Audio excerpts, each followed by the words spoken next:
Good evening, everyone, and you're all very welcome to our webinar series, our European Green Leaf webinar series. And tonight's webinar is the Urban Co-op, a model for a sustainable future. We're delighted to have Anne and Geraldine here from the Urban Co-op. Between them, they have 13 years' experience working in this area, and I should say volunteering and working in this area. So they're going to give us an insight into the work of the co-op as it is now, but also an insight into its beginnings, if you like, and the fact that it is a replicable model for other communities. So I'll hand you over to Anne and Geraldine. Hello everyone. Listen, we're delighted to absolutely give this presentation today and delighted to tell you all about the Urban Co-op. Now, the Urban Co-op is the trading name of Limerick Community Grocery, which was set up in 2013. A group of 19 people, including Geraldine here behind me, came together to set up initially a buying club under cooperative principles. And it was set up in response really to Dell leaving the city, and the idea that people could actually have control over their own destiny and not be relying on the big multinationals as such. And so the idea was to pursue the food line, because this was something that people needed every day. So the idea of wholesome, affordable food took off, and it was very much inspired by Clockjordan as well at the time. Now, as we have grown, we have also developed into wellness as well. And so we'll just talk a little bit about that as we go.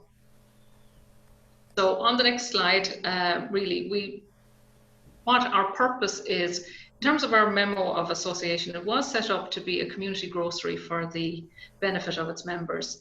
Now, it has expanded to do a lot more than that, and we're in the process of looking at this in order to adjust our memo to encompass all the different things that we do.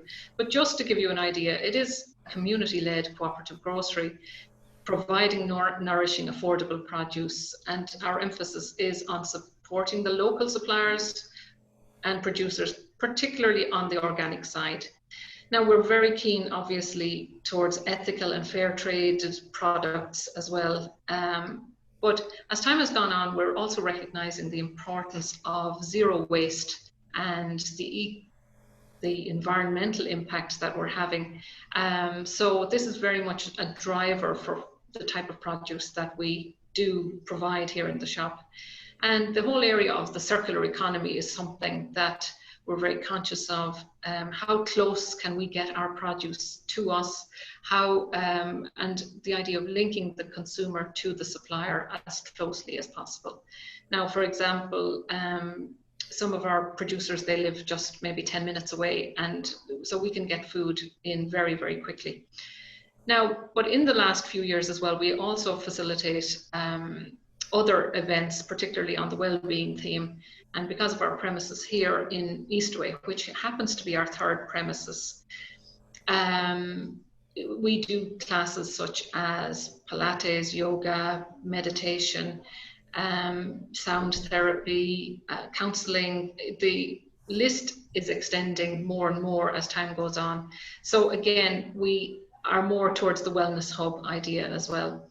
But one of the things that we are very keen on as well is the idea of a strong educational element, which would be one of the cooperative principles. And also the idea of volunteerism. So because Geraldine will talk a little bit more about that later on, but the place has been developed because of a lot of volunteer effort, and really about what a community can do when it comes together and what it can achieve. So hopefully we can inspire you to perhaps think about setting up something similar in your own communities. So the idea is really that we love to meet other groups who come here and say, can we inspire you to set up something replicable in your own community? So our ethos then, if you look at the pull up behind me, we have 4 words on top of our Urban Co-op, and we have summarized what we do in 4 words. Those are cook, connect, contribute, co-op. Cope. not co-op. But again, these words jumped out to us. These words came from actually a book called The Hacking of the American Mind by Dr. Robert Lustig. And he looked at these 4 areas for increasing serotonin in people, so increasing people's contentedness and their well-being. And when we were reading this, we thought, actually, this is what we do. So we have borrowed those words, but we do like the fact that there is a bit of synchronicity between the word co-op and all of these beginning with CO as well. So, for example, with the cook, yes, we access local, nourishing food, particularly on the organic side. Now, we're also looking towards things like food tourism. It's an area that we're becoming interested in, and the idea of developing a community kitchen. Again, I will talk a little bit about that later on. Our second thing about connecting. We feel it's very, very important that we connect the supplier with the consumer. But in many ways, we have found over time that actually just connecting, the whole area of social isolation is a big issue. And I think with the pandemic as well, it has been nearly compounded. But the idea of this space has been so beneficial for people to actually connect with each other in an indirect way, but quite powerfully, I have to say. The supermarket floor becomes nearly a platform for social change. So, for example, we would have maybe the local producers coming in, and they're mixing with the therapists. And you have a cross-pollination in a way of ideas, and we have seen marvelous things evolve from all these connections that happen. So we're very much about creating that environment where people will connect. And again, difficult as it is with social distancing, etc., we're trying to manage and maneuver around that. But we do believe that actually these connections are really, really important to an empowered community. Now, I mentioned earlier there about volunteerism and contribution. So this place would not have been developed without enormous contribution of volunteers. But again, people contributing to the well-being of the community, it is a really, really tangible area. We, by getting people to engage with us and participate with us, we have a very open ethos, so that we encourage people to bring their expertise to us and help us. And over the years, the place has developed hugely by people's local expertise being offered, and it has enhanced who we are and what we are about. And again, it demonstrates the potential we have for the future. So it's all about really harnessing that as much as possible. And then the last area is cope. And if there was ever a time that that's needed, it's now more than ever. I mentioned social inclusion, but really we've been challenged hugely about our resilience as a community. And one thing we've recognized, even with the pandemic, how important it has been for us as an organization, as a grocery, just to be able to provide local, nourishing food consistently, and to help reduce the stress of the community, because people are very stressed with COVID. And we realize how important, even just by us in recent months, what we've done is extended to 7 days, so that we have improved access to good quality foods. So all areas that we can do to help people cope, whether that is a supplier who needs to get their extra produce into us, whether it is a customer who can't get to us and they ring in and we can deliver the food to them, all of these things are underpinned by the ethos we have here. So you'll see us develop this concept of cook, connect, contribute, cope time and time again. So let's have a look at our journey. My goodness, it's been an amazing journey, and who would have thought in 7 years that we would get to where we have. But just to give you an overview, right, it started off with 19 members who put €40 each down, and the shop was open basically 1 day a week in Mulgrave Street, and one staff member who was funded by a community scheme. So over the years, say 2016, we ended up moving from Mulgrave Street to Tate House. We had at that stage 300 members. the shop ended up being open for 4 days a week, and moved up to about 4 staff members. Again, a lot being supported with government schemes. And at the time, it was very much grant funded, about half and half in terms of our income generation. And as we've moved on 2 years ago, then we had tripled our membership up to 900 members, and it necessitated the move here to Eastway because the place had become so small for us in Tate, and that we needed extra space. So we moved to 5 days a week, grant funding reducing down, and our capacity to build our own resilience and build our own sustainability. So today, where we were at 2,500 members, it has really exploded, particularly with the pandemic. A big drive of people recognizing and changing their priorities and saying, actually, it's really important that we support the co-op. We have had a lot of customers who've said, please keep doing what you're doing. It's really important that you stay. So as I said, open 7 days a week. We're down to about 4% grant funding, which in an ideal world is not enough, actually, because we do have to initiate some fundraising initiatives now. But we have had 12 staff members. We're actually back down to 10 now, again, from a cost-cutting measure. But in time now, what we're hoping to do in the future, we're looking towards, yes, increasing our staff, increasing employment, but also we're very keen on developing our demonstration kitchen. That's a big project we really want to get going to enhance the cook element of our ethos. But also maybe we're looking a little bit forward again and saying, actually, could we own this building? Could we purchase it in time? Could we build it so that it's bang on the map and that we're here for good?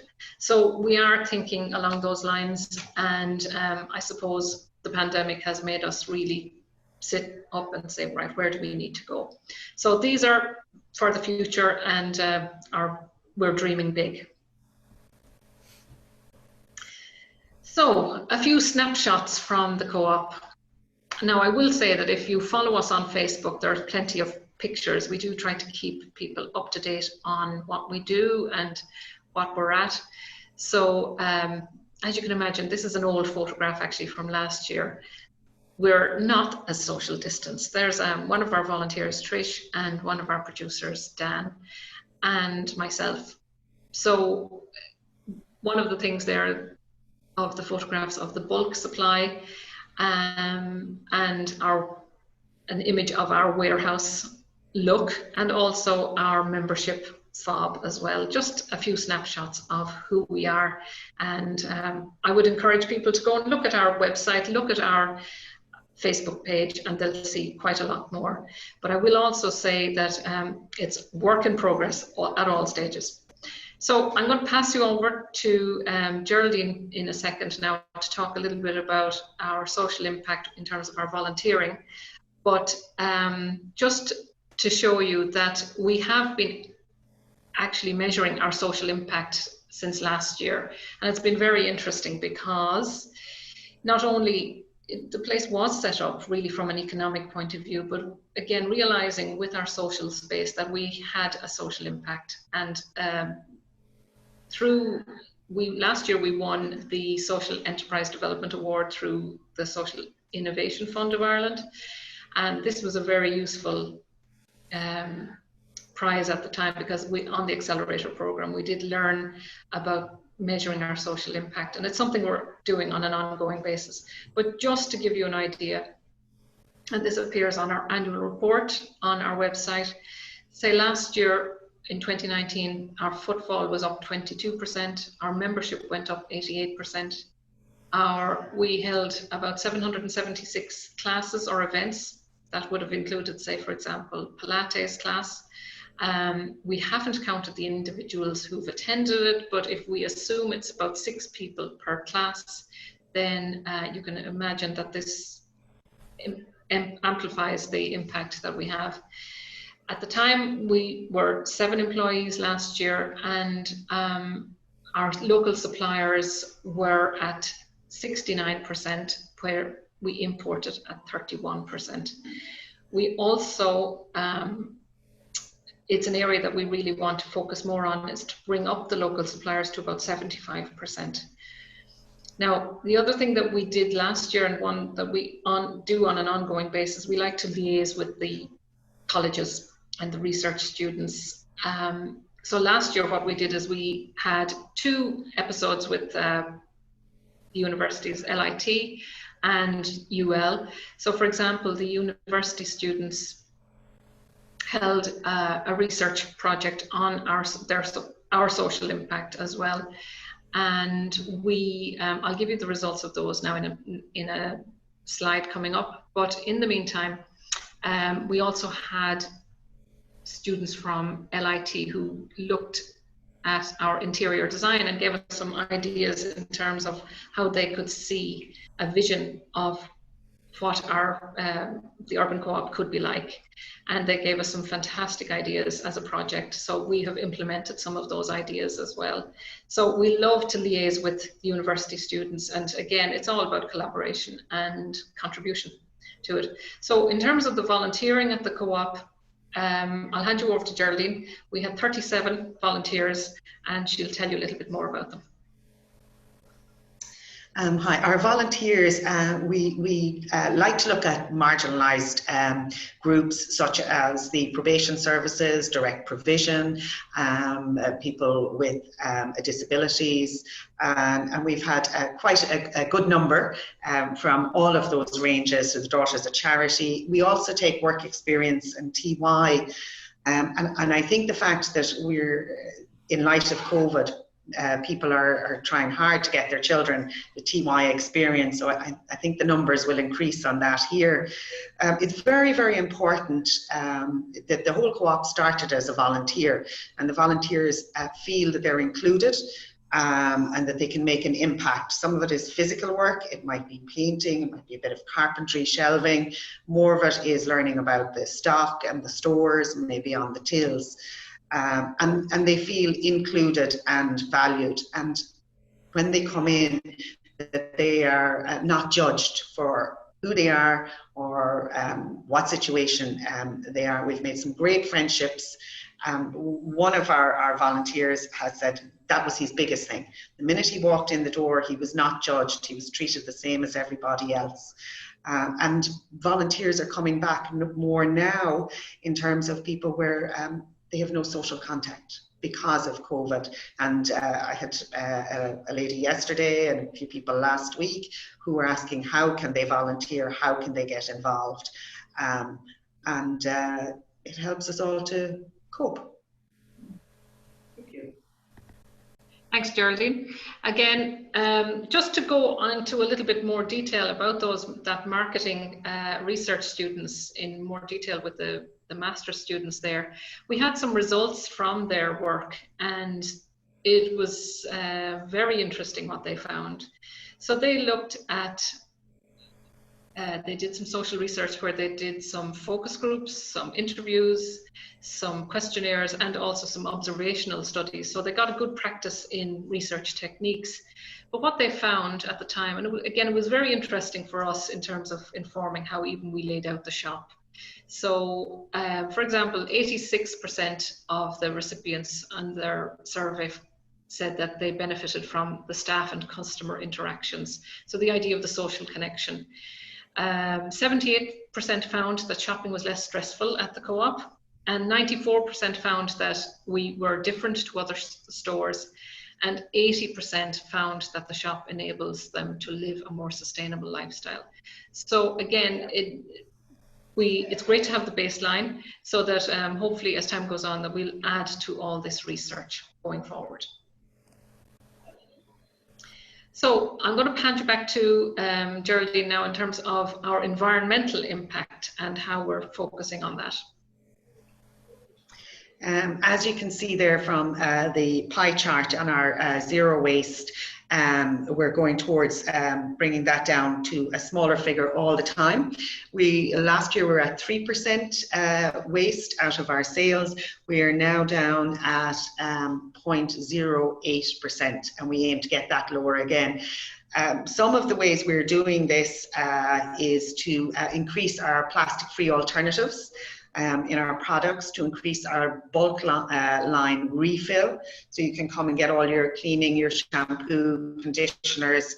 And we have had people comment that they haven't bought shampoo and conditioner bottles for a year or more because they're coming and refilling them.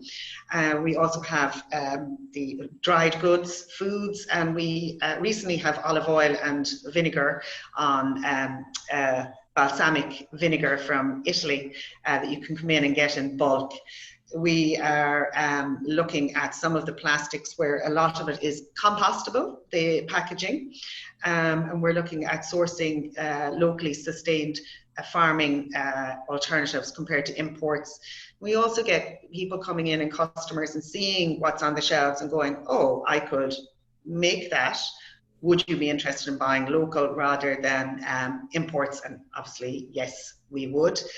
We've been sourcing the biodegradable PPE because we all remember from the start of COVID, it was the plastic gloves. So we have sourced the biodegradable ones, which is really, really great. And we're also developing our garden, our biodiversity garden, and there's been some posts up on Facebook about that. It's a lovely spot for people to come when we have nice sunshine, weather, you're outdoors, you can come and get your organic coffee and sit out and socially distance with your limited contacts in our garden. So we're continue to strive to increase our bulk range and as much plastic free as possible. Thanks, Geraldine. Yeah, so there's lots happening with the Urban Co-op, but one of the things that we really want to do as a proposed project is one of our rooms here is the proposed demonstration kitchen space. Now up here we have one of our volunteers as well, Barbara, has drawn up a design of the proposed space for ourselves. Again, we see a situation where, say, that bulk, some of the vegetables that might be on the turn or whatever could be reused into food. We can demonstrate how to do healthier cooking. We see it as a proposed space that could be used for fundraising initiatives, education initiatives, and also just completing that circle really of the food coming in and going out in a consumable fashion. So again, very much contributing to the circular economy, and it's our big wish. We have a fundraising campaign online at the moment called Go Get Funding. We also have an in-house funding of a 50-50 draw where we're encouraging the members to actually take part in a draw and help build up the pot in order to help fund this kitchen. It's very, very exciting to have all these plans in place, but one of the things we do have to look at, obviously, is are we viable? Are we able to keep going? It has been a very challenging few months for everybody, and we're very mindful of the fact that we have been still operating and in business, and definitely there's money coming through the door, unlike a lot of businesses. But again, it is a constant struggle, I guess. As I've said to you, the grant income did support the business for quite a long time. And last year we had grant income of about 4%. Now, what we have found is that obviously grant income can't be relied on. Obviously, we have to aim to be fully sustainable. But one of our income streams has been room rental. And with COVID, with the pandemic, etc., that income stream the door was shut on that really for a few months, and that has had a significant impact on our cash flow. Now, while our sales have increased definitely over the years, it has increased obviously with footfall and demand, and as you can see, the sales trajectory and trend, it has been going up. And really where we're looking at, we see a situation that we actually could have a turnover of 1 million this year. And again, this is a lot of money to be moving around in the local market, etc. But where we're looking at it, we would see that perhaps we have the sustainability to build maybe 90% of the business and maybe to look at 10% through fundraising. So we're looking at that quite seriously now on how maybe the members can be harnessed in order to support the business again as we get through COVID.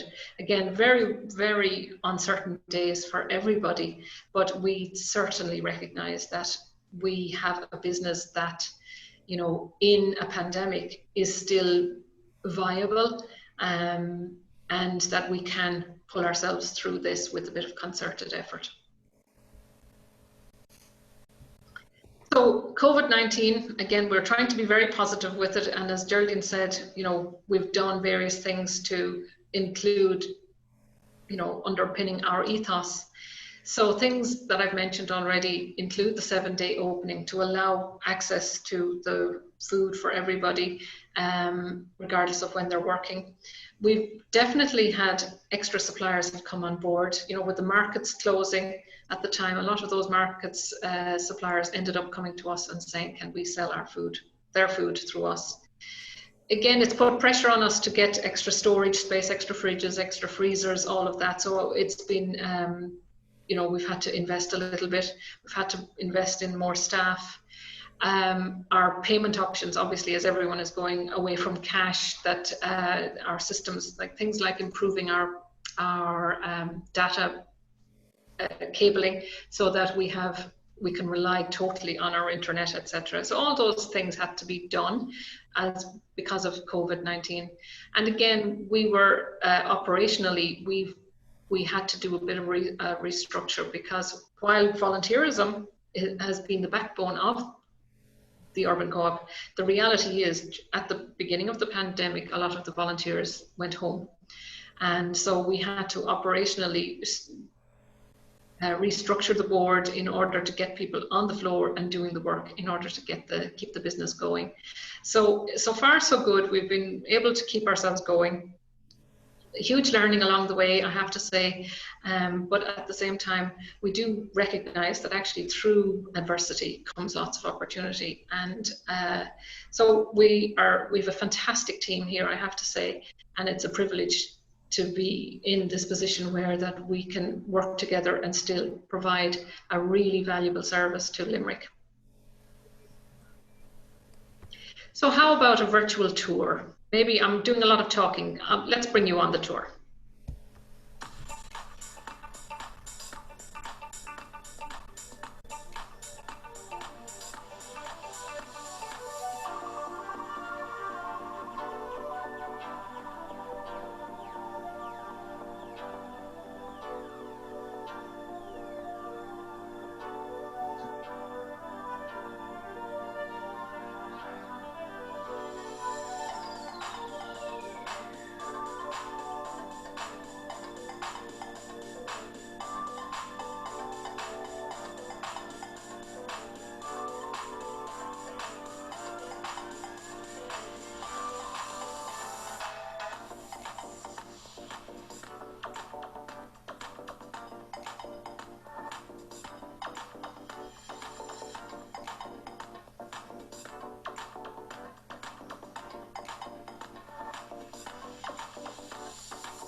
Hope you enjoyed that. Please do have a look at our website and our Facebook page for more updates on all of what we're up to. Thanks. Thank you very much. Thanks, Geraldine and Anne. It's wonderful to hear the success story that is the Urban Co-op, despite the fact that you may have challenges like everybody else at this time. But as you said, you're a great source of local produce zero waste products and refill products. And certainly from, I'm one of the customers who, in terms of shampoo, conditioner, I haven't bought a new bottle in such a long time, thanks to the refill opportunities that are there. So I'd like to thank you all. I would encourage people to go and visit the co-op. It's up in the Eastway Business Park, quite close to the NCT centre there, and you'll enjoy your visit, even just chatting to people and learning more about what they do. Thank you for your time.